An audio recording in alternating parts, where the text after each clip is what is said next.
రాష్ట్రంలో BRS party నాయకులు చేపట్టిన చేష్టలు కానివ్వండి, మాటలు కానీ చూస్తే తెలంగాణ సమాజం సిగ్గుతోటి తలదించుకునే విధంగా ఉంది.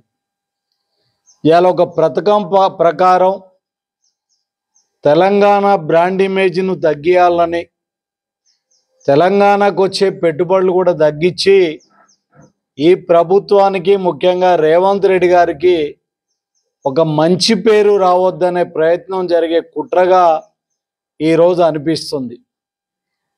మరి మొన్న మనం చూసినట్టయితే ముఖ్యంగా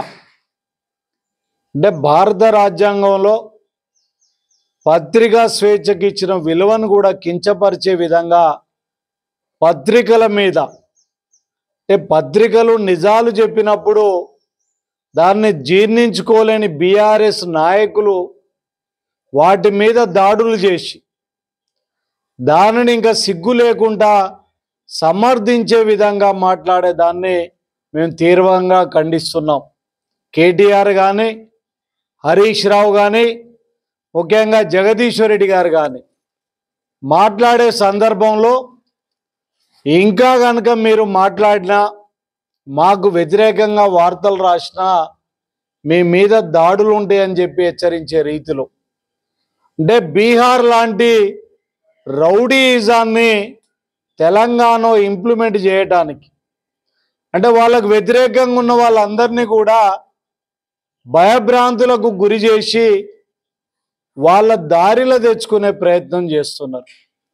ఆనాడు ప్రభుత్వంలో ఉన్నప్పుడు ఎవరు వారికి వ్యతిరేకంగా మాట్లాడితే సోషల్ మీడియాలో కానీ, ప్రతిపక్ష నాయకులు కానీ, కుల సంఘాలు కానీ, మేధావులు కానీ ఎవరైనా మాట్లాడితే అక్రమంగా కేసులు బనాయించి జైళ్ళల్లో పెట్టే పరిస్థితిని కూడా మనం చూసినాం.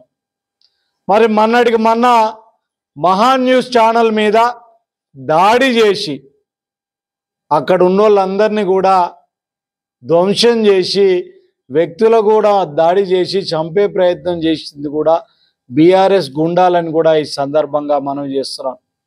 నిన్నటికి నిన్న ఏబిఎన్ మీద కూడా దాడి చేసే ప్రయత్నం కూడా నిన్న ఈరోజు చేస్తున్నట్టు కూడా మనం పత్రికలలో చూస్తున్నాం. అయ్యా, మేము ఈరోజు అడుగుతున్నాం,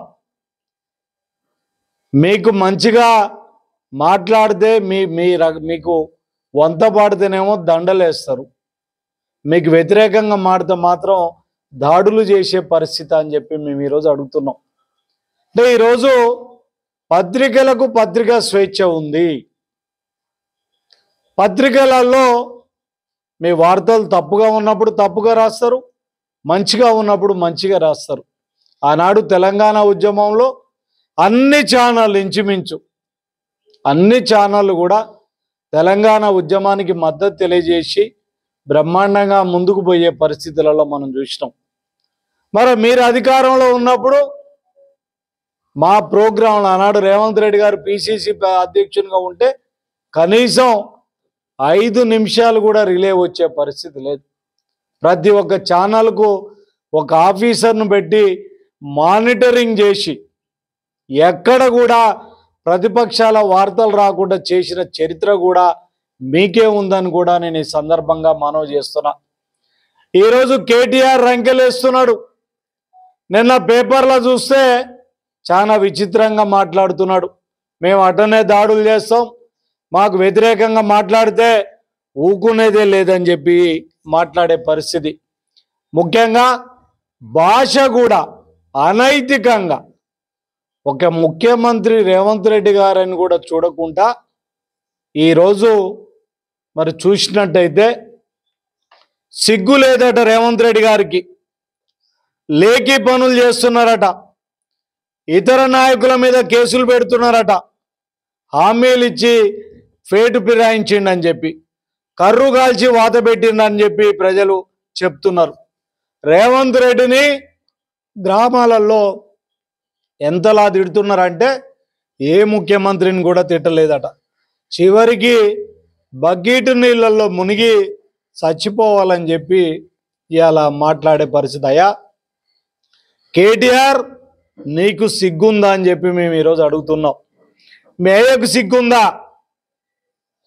ఇలా మీ బావకు సిగ్గుందా? మీ చెల్లెకు సిగ్గుందా అని చెప్పి మేము ఈరోజు అడుగుతున్నాం. లిక్కర్ స్కామ్లో అడ్డంగా పట్టుబడి తీహార్ జైల్లో ఉండొచ్చిన నీ చెల్లెని చూసి నువ్వు సిగ్గుపడి నీళ్లు లేని బాయిల దూకి చచ్చిపోవాలని కూడా నేను ఈ సందర్భంగా హెచ్చరిస్తున్నాను. ఈరోజు రేవంత్ రెడ్డి గారిని ప్రజలు తిడుతున్నారని చెప్పి ఒక అవివేకంగా మాట్లాడుతున్న పరిస్థితి. అయ్యా, ఈ రాష్ట్రాన్ని లూటీ చేసి 8.5 లక్షల అప్పులు చేసి ఆనాడు గతి లేని మీకు ఒక రోజులలో కారు ఫైనాన్స్ కట్టకపోతే కర్రు కాల్చి వాత పెట్టిందని చెప్పి ప్రజలు చెప్తున్నారు. రేవంత్ రెడ్డిని గ్రామాలలో ఎంతలా తిడుతున్నారంటే ఏ ముఖ్యమంత్రిని కూడా తిట్టలేదట. చివరికి బగ్గీటు నీళ్ళల్లో మునిగి చచ్చిపోవాలని చెప్పి ఇలా మాట్లాడే పరిస్థితి. అయ్యా, కేటీఆర్ నీకు సిగ్గుందా అని చెప్పి మేము ఈరోజు అడుగుతున్నాం. మీ అయ్యకు సిగ్గుందా? ఇలా మీ బావకు సిగ్గుందా? మీ చెల్లెకు సిగ్గుందా అని చెప్పి మేము ఈరోజు అడుగుతున్నాం.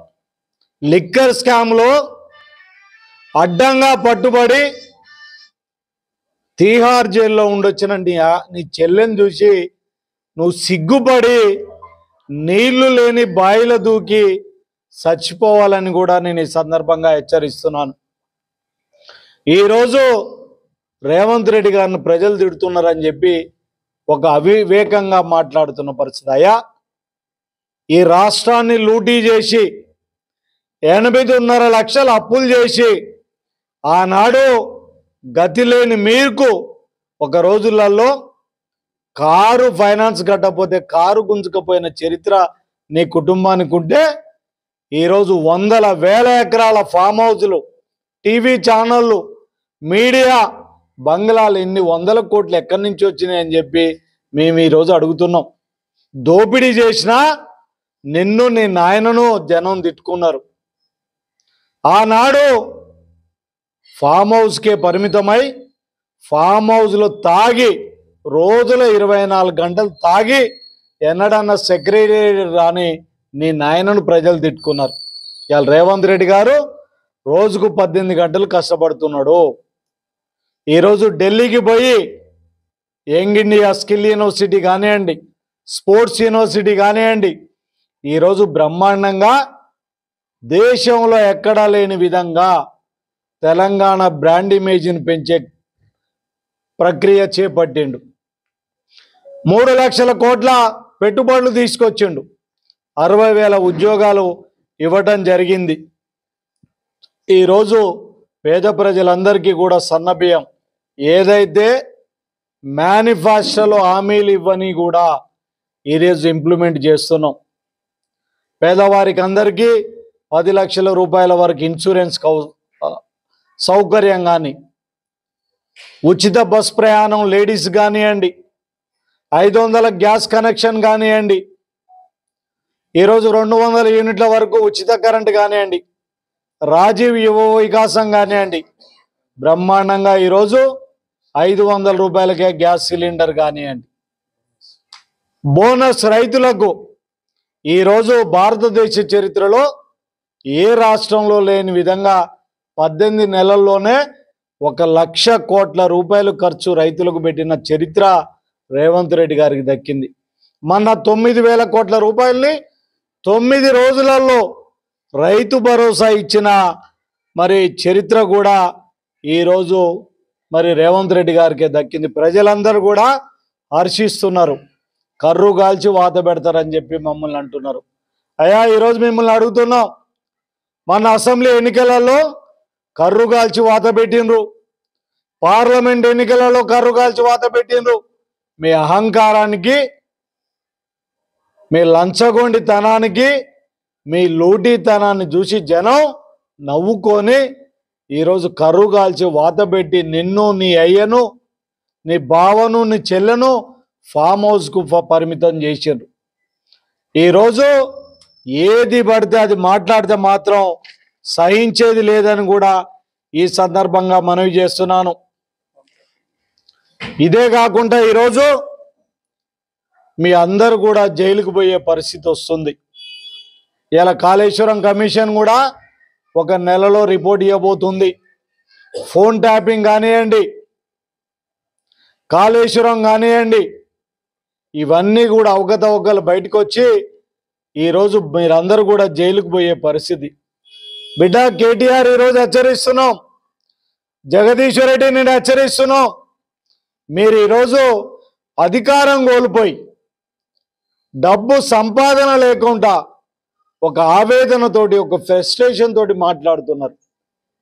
మీరు అవాకులు చవాకులు కనుక ఇదే రకంగా పేలితే బట్టలు ఊడబీకి కొడతామని కూడా ఈ సందర్భంగా మనవి చేస్తున్నాను.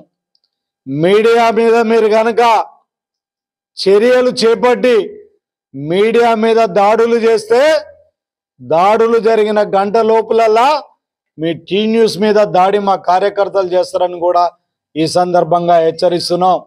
పిచ్చి పిచ్చి మాటలు మాట్లాడి, పిచ్చి పిచ్చి చేతలు చేసి, పిచ్చి పిచ్చిగా మీడియా మీద దాడులు చేస్తా అంటే తోలు ఒలుస్తాం బిడ్డ, నీ సంగతి కూడా తెలియజేస్తున్నాం.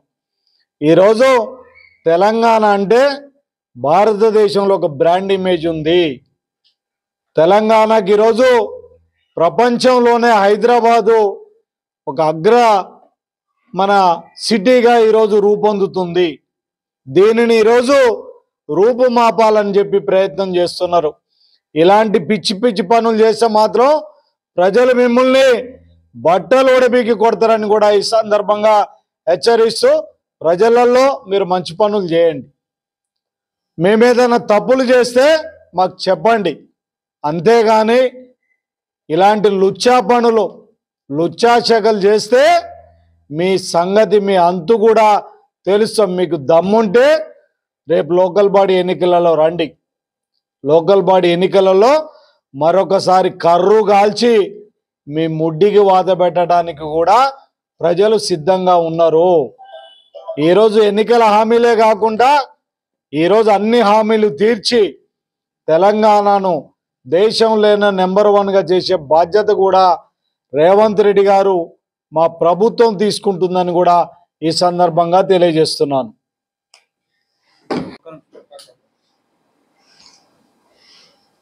ఈరోజు కేటీఆర్ గారికి దమ్ము ధైర్యం ఉంటే ఈరోజు మా నాయకులందరూ కూడా చెప్పడం జరిగింది. మా నాయకుడు రేవంత్ రెడ్డి గారు ప్రతిపక్ష నాయకునికి సవాల్ చేయటం జరిగింది. ఎంత విచిత్రం అంటే, మరి కేటీఆర్కు తలకాయ ఉందా, బుద్ధి ఉందా కూడా అర్థం కాదు. ఒక ముఖ్యమంత్రి స్థాయి వ్యక్తి ఎవరితోటి చర్చకు పోతాడా? ఈ బ్రోకర్ వేషాలు వేసే కేటీఆర్ తోట? వీడు డ్రగ్ ఎడిక్టు, గతంలో సినిమా హీరోయిన్లతో తిరిగిన వ్యక్తి, వీనికి లేని అలవాట్లు లేవు. వీనితోటి రేవంత్ రెడ్డి గారు చర్చకు పోవాలన్నా? ఈరోజు మేము అడుగుతున్నాం. ఏదన్నా తెలివి బీఆర్ఎస్ నాయకులకు ఉంటే ఇలా కేసీఆర్ చర్చకు రావాలి. ఎమ్మెల్యేలు కానీ, మంత్రులు కానీ, ఎమ్మెల్సీలు కానీ ఎక్కడన్నా చర్చ పెట్టేది? ప్రెస్ క్లబ్లో పెడతారా? దమ్ముంటే అసెంబ్లీకి రండి, చర్చ పెట్టడానికి సిద్ధంగా ఉన్నాం. ఈరోజు 18 నెలల్లోనే 1,00,000 కోట్ల రూపాయలు రైతులకు ఇచ్చిన చరిత్ర మాది. ఇవాళ పేపర్ మీద మీకు ఉన్నది. మీకు దమ్ముంటే యాడో ప్రెస్ క్లబ్కి వస్తా, TV9 డిబేట్ కాదు. దమ్ముంటే ఈరోజైనా మేము ఛాలెంజ్ చేస్తున్నాం, ప్రతిపక్ష నాయకునితో ఒక ఉత్తరం ఇవ్వండి, అసెంబ్లీ మేము పెడతాం. పెట్టడానికి మేము సిద్ధంగా ఉన్నాం. 2 రోజులు కాదు, వారం రోజులు చర్చిద్దాం. మేము చేసిన కార్యక్రమాలు, బనకచెర్ల మీద ఎవరు ఆంధ్రాకు దాసోహం అయింది కూడా దాంట్లో డీటెయిల్గా మాట్లాడదాం. ఏమన్నా పనికి మాలిన చెత్తలాగా, రోడ్ సైడ్ రౌడీల్లాగా ఈగలిగిరా మా చిన్నతనాన ఉంటుండే. ఏమన్నా చిన్న గొడవ అయితే కాలేజ్ డేస్లా ఆ కేఫ్ కాడికి రా, ఆ సెంటర్కి రా కొట్టుకుందామని కొన్ని సినిమాలలో చూస్తాం. ఆ హీరో అంటుంటాడు ఆ జగదాంబ సెంటర్కి రా చూసుకుందామని. గా రౌడీ వీధి రౌడీల్లాగా మాట్లాడుతున్నారే తప్ప దమ్ముంటే ఈరోజు మీరు అసెంబ్లీకి రండి, ఆడ చర్చించడానికి మేము సిద్ధంగా ఉన్నాం.